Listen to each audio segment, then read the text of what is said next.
But we have just learned there's more news on a potential plea agreement.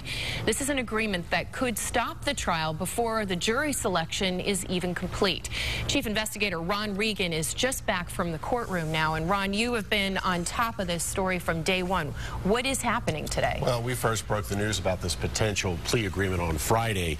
And now today we've learned that Anthony Sowell is continuing to indicate that he wants to plead guilty if the death penalty was taken off the table, and this is the plea agreement that he is willing to sign.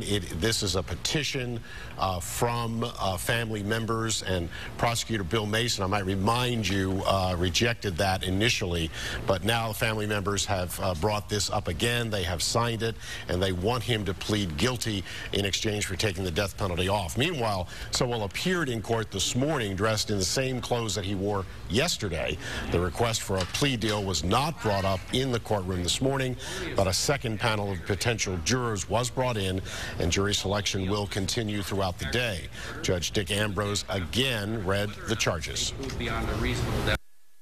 This is a case against the defendant, Anthony Sowell, where the state of Ohio has charged him in the indictment with 11 counts of aggravated murder, with felony murder specifications alleging that he committed the crime of aggravated murder while either attempting to commit or fleeing immediately after committing the felony offense of kidnapping.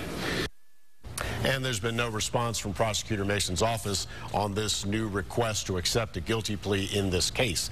Now, we have been told that 10 out of 11 families support it, and Sowell is ready to do it.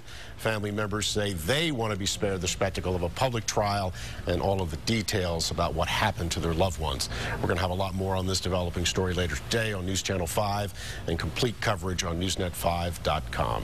And it is a rapidly developing story. In your experience, though, don't prosecutors weigh heavily what victims' families have to say, what they want? They do. The question is, we've got reportedly 10 out of 11 families, and I think the prosecutor's office at least is going to indicate that as long as one family member isn't on board for that, that could be one reason, although we have not heard a word from the prosecutor's office on this, and we hope to. Okay.